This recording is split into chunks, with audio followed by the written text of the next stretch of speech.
बिल्कुल, आईवीएफ को लेके ना बहुत सारे मिथ्स और मिसकंसेप्शंस हैं, बहुत सबके दिमाग में। हम्म। उनके बारे में अगर हम बात करना पसंद करते हैं, सबसे ज़्यादा आप क्या सवाल है जो आपके सामने आता है और जिसको आप मतलब क्लियर करना चाहते हो? आईवीएफ मिथ्स अगर मैं बात करूं तो मोस्ट इम्पॉर्टेंट 5 मिथ्स हैं। सबसे पहला, बॉडी खराब हो जाएगी जी, मैं तो मोटी हो जाऊंगी। आईवीएफ के इतने इंजेक्शन हैं, इतनी दवाइयां हैं। दूसरा है, आईवीएफ तो सिर्फ उन लोगों के लिए जहाँ फीमेल में कोई प्रॉब्लम है। ऐसा नहीं है। 50% अगर फीमेल है तो 50% मेल है। तीसरा, लोगों के सामने ये आता है कि जी आईवीएफ है तो ट्विन्स ही होंगे या ट्रिपलेट्स होंगे। चौथा, लोग बोलते हैं आईवीएफ, मैं तो अभी 35 की हूँ, मुझे क्या जरूरत है। अनलेस एंड अनटिल मैं हो जाऊं 40 की, तभी आईवीएफ होगा। और पांचवा, लोगों को लगता है कि ये जो बच्चा है ये लैब में बना है, इसमें कुछ तो गड़बड़ है बच्चे में। एट टाइम्स लोग मुझे ये फोन करके बोलते हैं कि अगर मेरे आईवीएफ से हुआ तो जो बच्चा है आगे उसके भी आईवीएफ से ही बच्चे होंगे। अच्छा। अंबानी, नीता अंबानी के आईवीएफ से ट्विन्स हाँ, हैं। हाँ। ठीक है। आगे उसकी बेटी के ट्विन्स हैं, हुँ। वो भी आईवीएफ से हैं। सो वो उनकी मर्जी थी कि वो आईवीएफ से करना चाहते थे कि नहीं, बट इट्स नॉट दैट कि भैया मैंने आईवीएफ से बच्चा पैदा किया तो जो मेरा आईवीएफ वाला बच्चा है वो भी आगे आईवीएफ ही करवाएगा। वो शायद इसलिए क्योंकि उनको आईवीएफ का मतलब ही नहीं पता। मुझे लगता है स्टार्टिंग में हमें ये पहले बताना चाहिए आईवीएफ होता क्या है? राइट। क्या बताना चाहोगे आईवीएफ होता क्या है? एक्चुअली जो बहुत कॉमन टर्म है ना, जो हम आईवीएफ के लिए यूज करते हैं, that is test tube baby. जब शुरू में हाँ, हुआ था टेस्ट ट्यूब तो कहते हैं बेबीज़। लैब में टेस्ट ट्यूब में बच्चा बन गया। हाँ, तो ऐसा नहीं है। हमारी बॉडी में जब नेचुरल कंसेप्शन होता है, हुँ। हमारी ओवरीज और हमारे यूट्रस, इसके या बीच में ब्रिज है एक, that is fallopian fallopian tubes. Tubes. Egg ovary से हाँ आया जी। और यहाँ से स्पर्म आया हुँ। यूट्रस से, फेलोपियन ट्यूब में ही आपका एम्ब्रियो बनता है। बनता है। वो एम्ब्रियो 4 दिन तक उसी ट्यूब में रहता है। हुँ। 5वें दिन वो स्लिप ऑन होके आपके यूट्रस में आता है। ओके। ठीक है। उसी तरह जब हम लैब में करते हैं, हुँ। लैब में एग निकाला जाता है, स्पर्म मिलाया जाता है, 4-5 दिन तक उसको लैब में रखा बस जाता है। मेटिंग बाहर होती है। मेटिंग बाहर है बस। हुँ।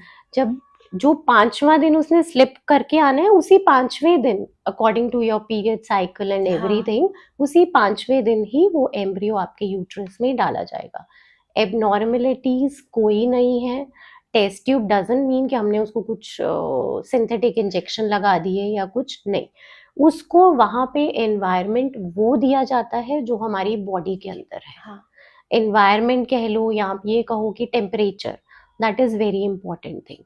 तो वो सारी चीजें उसी हिसाब से होती है। वो कोई जादू वाला एम्ब्रियो नहीं है, इट्स लाइक नॉर्मल थिंग। तो दोनों बच्चों में डिफरेंस कुछ नहीं है। ओके। एक आईवीएफ बच्चा यहाँ खड़ा है, एक नेचुरल कंसेप्शन वाला, you can not make out कि कोई फिजिकल फीचर में फर्क नहीं है, कि उसकी आईक्यू में फर्क नहीं है, उसकी ग्रोथ में फर्क नहीं है। इट्स जस्ट हमारा दिमागी खेल है। हाँ, क्योंकि जनरली लोग ये बात कहते हैं कि अगर बच्चा नेचुरली बॉर्न हुआ है ना, तो उसका जो इंटेलेक्ट लेवल होता है वो हम्म। थोड़ा-सा डिफरेंट होता है एज़ पर जो हमने बनाया है, बनाया है, पर उसमें जीन्स क्रोमोसोम्स किसके हैं? आप ही के तो पेरेंट्स हैं। के हैं। वो एक मेजर रीजन कई बार ये भी होता है कि जैसे अगर हमारा वो ब्रिज ट्यूब ही ब्लॉक है, हुँ, तो वो हुँ। मेटिंग कहाँ होगी? ऐसे केसेस में आईवीएफ ही एक इट्स द ऑप्शन है, ओनली और ऑप्शन। कोई ऑप्शन है ही नहीं। तो उसके बाद हम एम्ब्रियो बाहर होकर फिर वो हम इंजेक्ट कर देते हैं यूट्रस में। यूट्रस में वो इंजेक्ट हो जाए, डिपेंडिंग वो अपॉन के। इम्प्लांट हो जाता है हाँ, फिर, हाँ। डे 3 एम्ब्रियो है या डे 5 है। And then is it a normal procedure उसके बिल्कुल, बाद? बिल्कुल। सिर्फ़ और सिर्फ़ हम आईवीएफ प्रेगनेंसी में क्या करते हैं कि हम बहुत एफ़र्ट डाल के हुई है, तो जो फर्स्ट ट्राइमेस्टर है, वो थोड़ा हम बोलते हैं कि प्लीज़ टेक केयर, थोड़ा-सा एंड ध्यान थोड़े रखते हैं। एक्स्ट्रा इंजेक्शंस लगते हैं।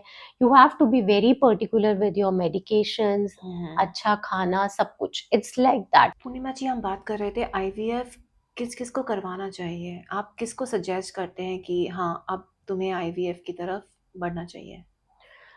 सबसे पहले है, अगर आपको 1 साल हो गया नेचुरली ट्राई करते हुए, then please move ahead with good gynaec. आप अपने अल्ट्रासाउंड करवाइए, हार्मोनल टेस्ट हैं बहुत इम्पोर्टेंट, वो करवाइए।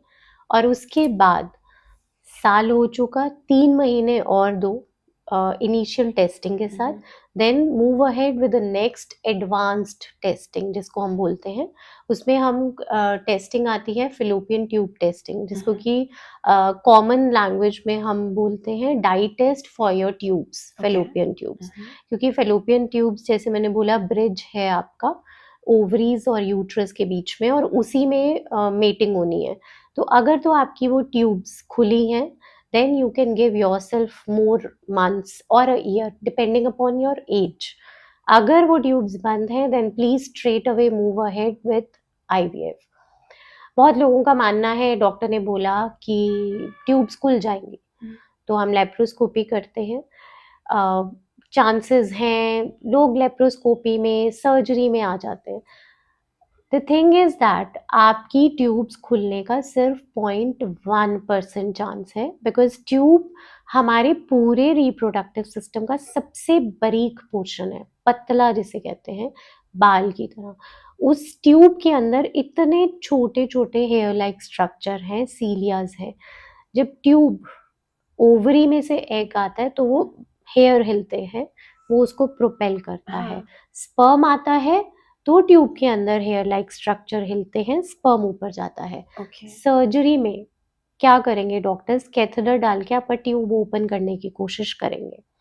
अगर उस कोशिश में एक हेयर लाइक स्ट्रक्चर भी डैमेज हो गया, आपकी ट्यूब डैमेज हो जाएगी और आपका एक्टोपिक होने के चांसेस बढ़ जाएंगे, that is tubal pregnancy, and that will be very harmful for your health, और लाइफ थ्रेटनिंग भी होता है काफी केसेस में।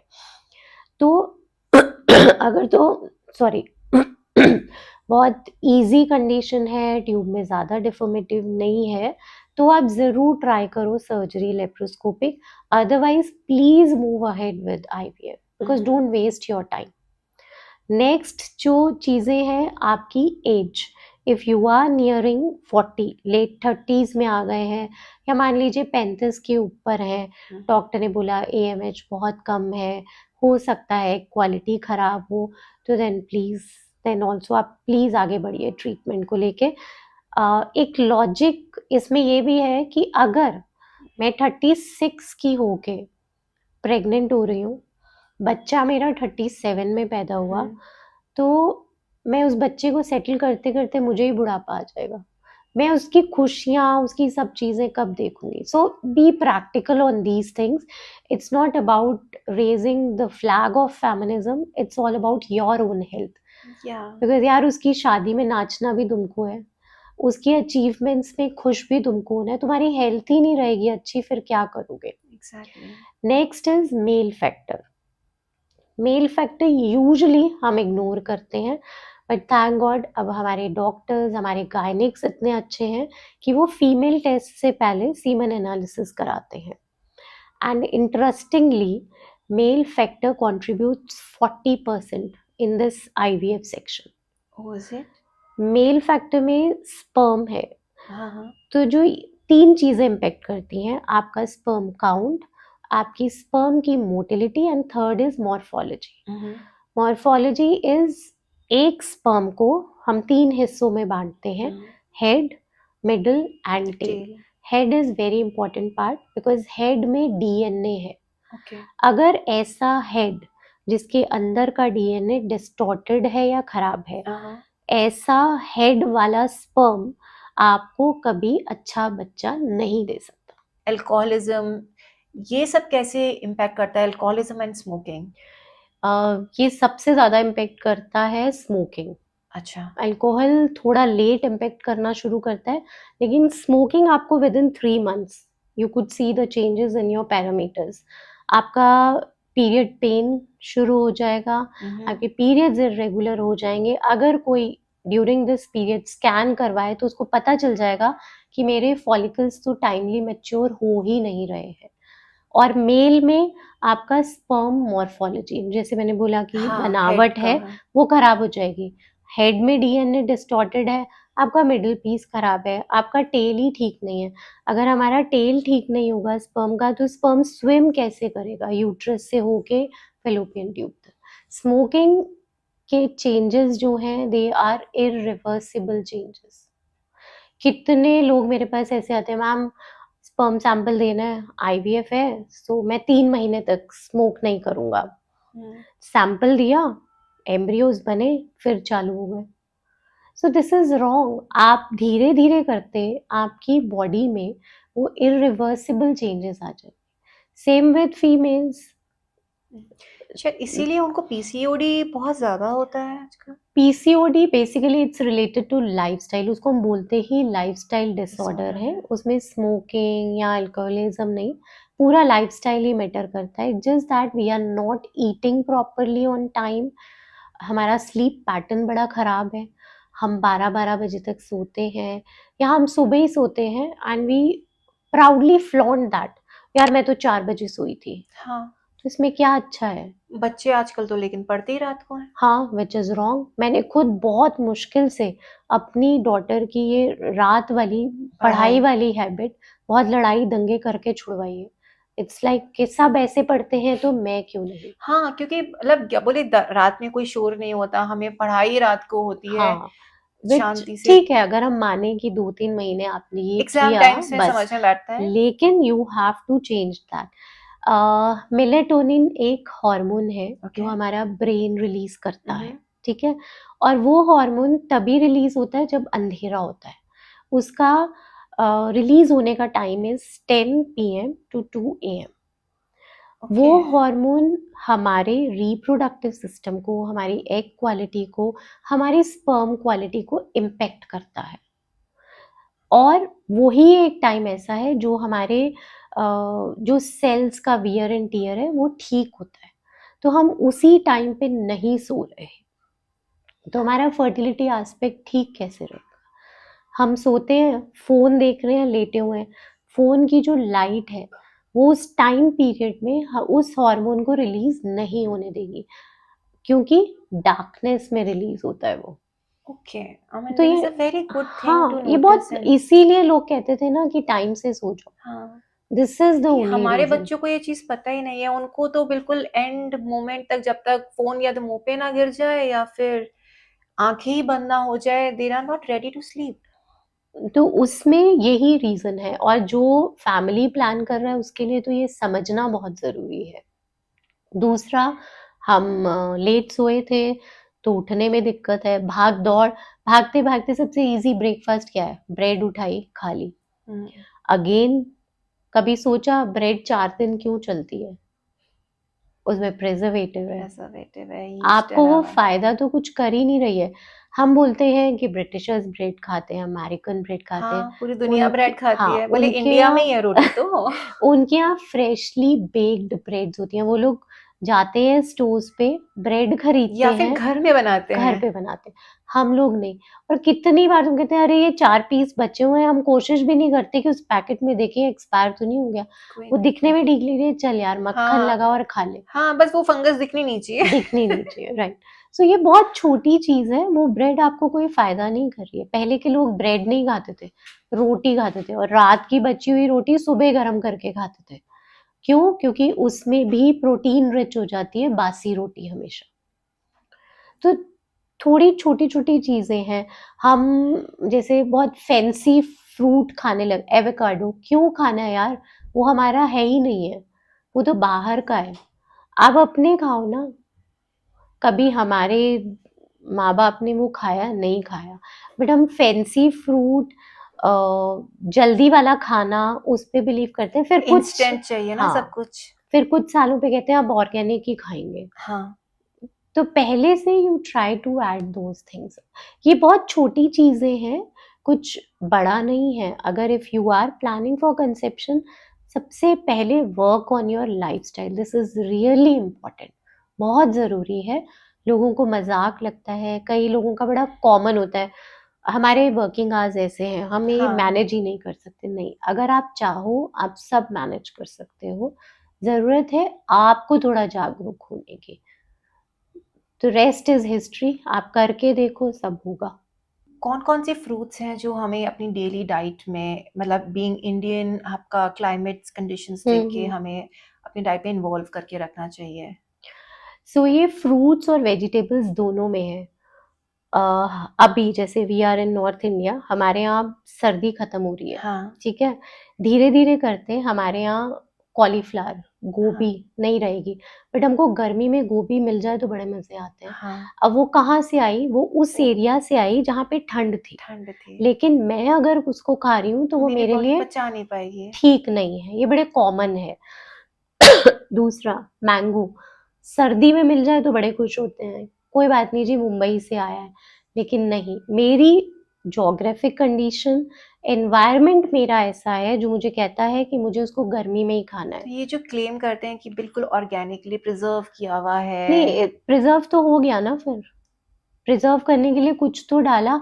Mango is very good, calcium phosphorus सब है उसमें, मैग्नीशियम भी है। हम्म, इवन प्रेगनेंसी में भी डॉक्टर बोलता है have at least 1 mango a day, it is very good. हाँ, बट अब इतनी ठंड में मैं क्यों खाऊं, मेरा शरीर उसको नहीं पचा पा रहा, लेकिन बेसिकली मुझे ईट खाना है। लोकल। ईट लोकल, आपके एनवायरनमेंट के हिसाब से। और दूसरा, जैसे हम बोलते हैं कि हमको प्रॉब्लम हो रही है, सुबह अच्छे से खाया नहीं तो डाइजेस्टिव इश्यूज हैं, तो आप रेजिन खाइए, रेजिन इज वेरी गुड। अच्छा, किशमिश चाहे हरी लो चाहे काली लो, आप उसको रात को भिगो। किशमिश एक ऐसा ड्राई फ्रूट है जिसको आप 20 से 25 किशमिश के दाने भी खा सकते हो, आप उसको भिगो के सुबह खाओ। क्या उससे शुगर नहीं होता? नहीं, क्योंकि हमने उसको भिगो दिया।